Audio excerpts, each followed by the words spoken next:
And now joining us for an all-out discussion on the NLEX Road Warriors is none other than their head coach, the one and only Coach Yeng Guiao. Fresh na fresh. Good morning, Coach Yeng. Welcome back to Sports Desk here on CNN Philippines. And happy Monday sa'yo, Coach. Good morning sa'yo, Andre, and good morning to all the millions of your fans watching your show. Your fans, Coach Yeng, and I'm one of those millions of your fans. Coach, nag-uusap tayo off the air. Sabi ko, mukha kang fresh. Sabi mo, no, I'm cramming. Kasi only 2 days to go before the Governors Cup. Kakalabanin nyo, San Miguel. How ready is the team now, especially with your import, KJ McDaniels, a former NBA player? Do you feel like KJ already is fitting in well with your system and with your team? We're making progress, Andre. I don't think any PBA team right now is even close to 100%. Not even the imports. The imports came in a little late. They had some problems with documentation and with quarantine. So kulang talaga yung oras. Sabi ko nga, cramming talaga. Not cramming just for, not just NLEX is cramming, but I think all the teams, all the teams and all the imports are doing the same thing. So we're all in the same boat. We're making progress. KJ is gelling well with the team, and nabanggit mo nga kanina, may Asi Taulava kami na nasa lineup namin ngayon. So these are things we look forward to.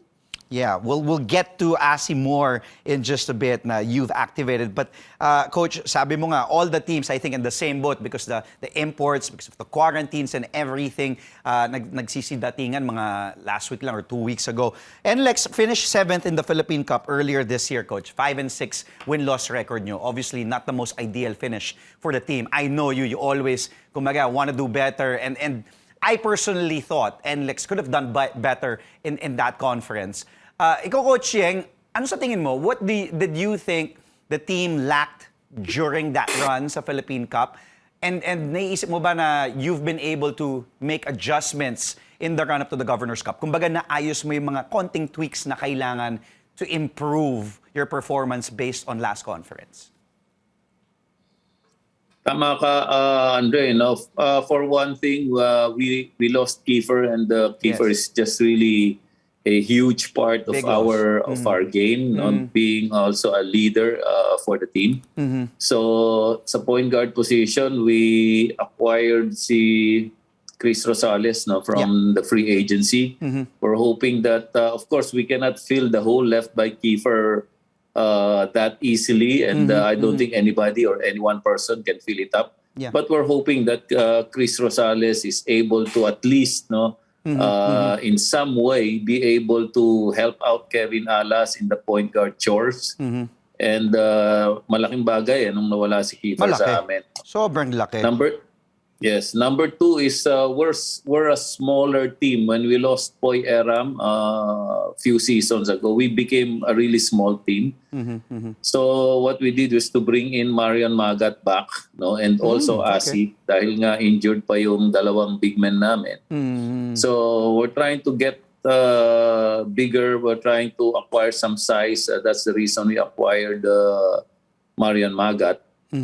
Of course, it will take a little bit more time for them to gel. O si Marion kasi galing na yan sa amin, so it will not take a long time for him.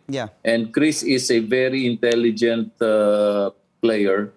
I don't think it will also take a long time for him to gel in. So yun yung mga adjustments namin. We were disappointed. We were one win away from making quarterfinals last bubble.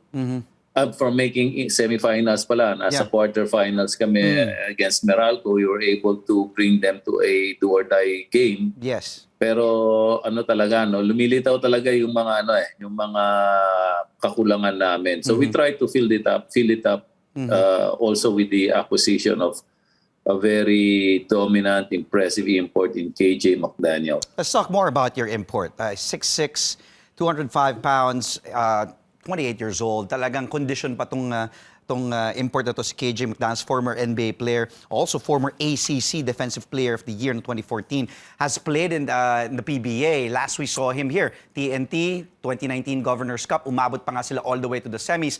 Ikaw, Coach, why do you think KJ can help you do the same, or do you think he can, help you make it to the semis or even surpass TNT's finish in this year's Governors Cup because of the credentials and what this guy brings to the table? Well, KJ's numbers speak for themselves. In the last conference, he had very impressive numbers. I think 35 points, 14, 15 rebounds, 3, 4 blocks a game. So very impressive numbers. And when Talk and Text passed up on him, we grabbed it. We were looking at other imports, but as soon as he was available, we dropped all our prospects and tried to get KJ. Unfortunately, we got him. Of course, matagal yung bakasyon, matagal yung hindi paglalaro competitively ng mga imports. He's a little, I think a little on the heavy side. He's not as lean as when he first came in. But I think after 5 or 10 pounds, he'll be okay. So he's doing good progress, and he's a hard worker in practice. So I don't think it's going to be a problem. Well, I also mentioned earlier, Coach, and binanggit mo na nga rin, that you've reactivated Asi Taulava. The NLEX website publishing that article yesterday about Asi's final tour of duty. Medyo nalungkot ako in a way kasi I grew up watching Asi. Yung edad, di ko nasasabihin, but alos ganon. Of course, the team, sabi mo nga, to cover the absences also, wala yung mga ibang bigs mo. Si Soyud, wala. Chris Porter, wala because of injuries. Tell us more, of course. Asi's na, kumbaga, nasa na siya, twilight of his career, but he's the ageless Asi Taulava. But what will Asi's role now be for your team in this upcoming Governors Cup, Coach? Kamukha mo rin ako, Andre. I also grew up watching Asi play. But I grew up in coaching, not really literally growing up. But of course, for Asi, we want to be able to give him a good send-off. Sana maganda yung finish namin. I think that would be an appropriate send-off for a career such as Asi's. And he's in pretty good shape for a guy who's, I think, 48 years old. Yes. He's in pretty good shape. If he gives us 5 or 6 quality minutes every game just to relieve our bigs, especially sa Wednesday, kalaban namin yung San Miguel. So, kung mabigyan niya kami ng good quality minutes against Junmar for 5 or 6 minutes, that would be a big contribution from Asi. So, we're looking forward to that. And also, nabanggit mo kanina, injured yung mga big men namin. So, there's really a need, There's really a need for Asi. But the injuries to our big men is not really serious. I think in 2 weeks' time they'll be able to join us. So tama lang yung yung availability ni Asi, and also I think the timing is also right. Is Christmas season, and the pandemic is waning. So yung mga dating hindi natin nagagawa na natin ngayon, and I think for the fans to see Asi again, that would be also a nice Christmas gift and a pandemic gift for the fans, for the PBA fans. Well, you mentioned that he will provide quality minutes. Nadagdagan pa ng big man din ng San Miguel with Vic Manuel added in there. So there are three big guys, Tautua, Junmar, and then Vic Manuel. Perfect, Asi. You said, Coach, this could be a fitting send-off. You want to give him a rightful send-off kay Asi.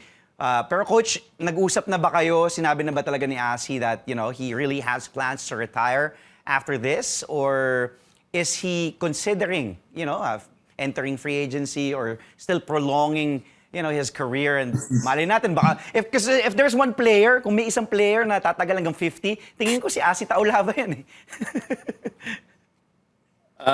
Don't ask Asi that question because I don't think Asi has any plans of retiring. If you look at him now, he's very trim, he's very, very lean. Ayan, nakikita natin sa picture, medyo mataba pa siya dyan eh. Ngayon, Oo. mas manipis si Asi, no? Wow, Mas talaga. titignan mo, mas kondisyon yung Kondisyon. katawan niya. He's developed an outside shot, no? And Wow. he's enjoying that newfound freedom and skill that he has. So if you ask him, I don't think he has any plans of retiring, no? But of course, I think at some point he will have to come to that realization. Yeah. He will have to face that decision sooner or later. And the team is here to help him out. The management has already talked to him. I've talked to him. So whenever he's ready, I think the team and management will be gracious, no, to honor and respect what he has contributed to the franchise.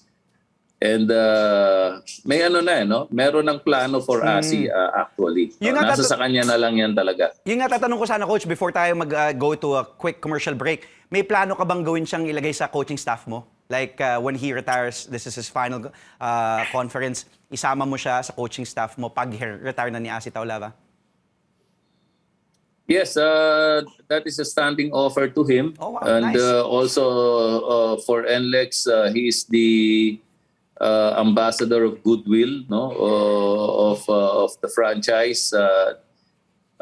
He has clinics lined up, no, after his retirement. So he will do all of those things. No? Hindi siya mawawala sa basketball. For sure, for sure.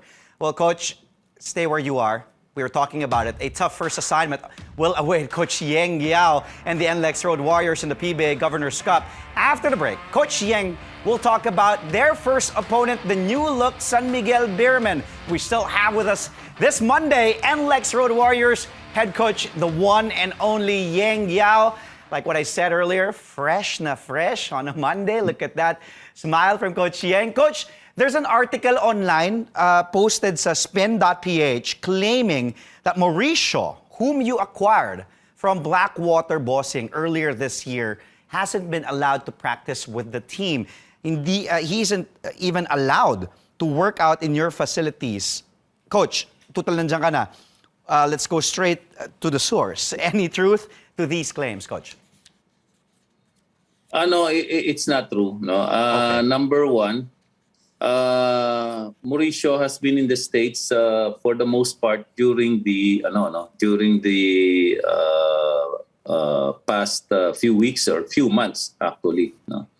The other problem with Maurice Shaw is we decided to break him in and use him as one of our 3-on-3 players. Okay. The problem was he was not vaccinated as of 3 weeks ago.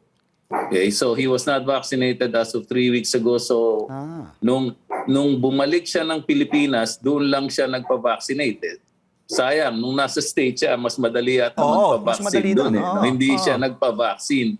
So nung nandito siya, doon pa lang namin siya inihabol ng first vaccine niya.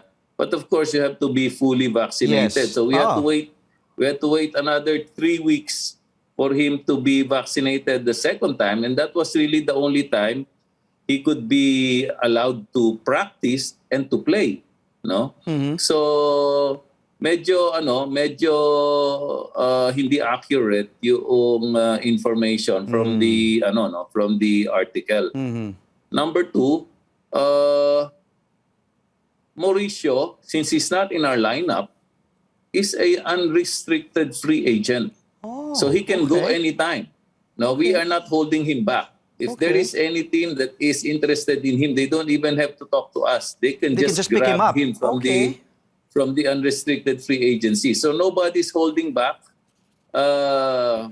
Mauricio. Yeah. And we actually offered him to play in our 3-on-3 team. Yes. But he was not eligible. No, and we had to hurry to vaccinate him. Baka umabot. Pero yun nga, 3 weeks. Pagdating niya rito, nagpa-vaccine siya. And then you have to wait another 3 or 4 weeks before you can get your second dose. So nag-uumpisa na yung yung 3-on-3 namin. No? Our problem also is we decided not to put him in our regular lineup kasi nga we decided between Asi and him, and we Yeah. we decided on Asi, no, Okay, because okay. andyan na si Asi, mas alam niya yung sistema, no, but of course we cannot afford to have a 48-year-old and another 36 or 37-year-old. Masyado na kaming tatanda naman sa team na Yeah. pagka sinama namin yung dalawang yung dalawang medyo seniors, Yeah. no. So those were the factors Okay. contributing to why Mauricio is unable to play, no, right now. But he can certainly practice. But of course, bago ka mag-practice kasi kailangan vaccinated ka eh. Oo. Kailangan nagpapatest ka. At nung nasa States siya, of course, hindi siya makakapag-practice dahil nasa Amerika pa siya. Pero the moment we did not put him in our lineup, he was already an unrestricted free agent. We cannot hold him back. If there's any team that wanted to take him, they could take him without even telling us. So he can go anywhere actually. Thank you, Coach. If there is an offer. Yeah. Maraming salamat for clarifying that about Maurice Shaw para at least malinaw. Ngayon, Coach, balikan natin yung Governors Cup. Pinag-uusapan natin to. We're joking about it, but it's no laughing matter because your first game is this Wednesday already against the San Miguel Bearmen. A new look San Miguel Bearmen na walang Arwin Santos, wala nang Alex Cabagnot. Nandyan na si Vic Manuel, Simon Enciso, plus of course their import, si Brandon Brown. Your thoughts, Coach, on this new overhauled San Miguel Bearmen lineup, and how do you think how tough do you think they will be with their new acquisitions plus their import? This is the vengeance conference for San Miguel. I like that. Alam naman natin yung San Miguel, they're always expected to figure in the finals or even be the champions. Last conference wala sila sa finals. So as expected, they're not going to sit by. They made some big moves. And ayan, andyan na si Vic Manuel, no? Andyan na si Simon Enciso. Lalo pang lumakas, lalong bumata yung San Miguel, no? Kaya hindi ito nagpapabaya, kaya babalikan at babalikan nila yung liga, no? And ang problema, we are the first team in their way. So I hope naman na na we can stand up to that kind of competition and the kind of talent that San Miguel has. As soon as we knew the schedule, naghanda na kami, no? Kaya nga I think that's one of also the factors why we put Asi in, because we were looking at the matchup against Junmar. Yeah. And then malakas din yung import nila, no, si Brandon Brown. Meron pa silang, sabi mo nga, Moala Tautua. So a small team against a big team, the big team with more talent is always the favored team. Kaya masyado kaming underdog pagdating ng Wednesday. Sana man lang makadikit kami. Kaya. And bandang huli, baka may chance ka kung makadikit ka sa kanila.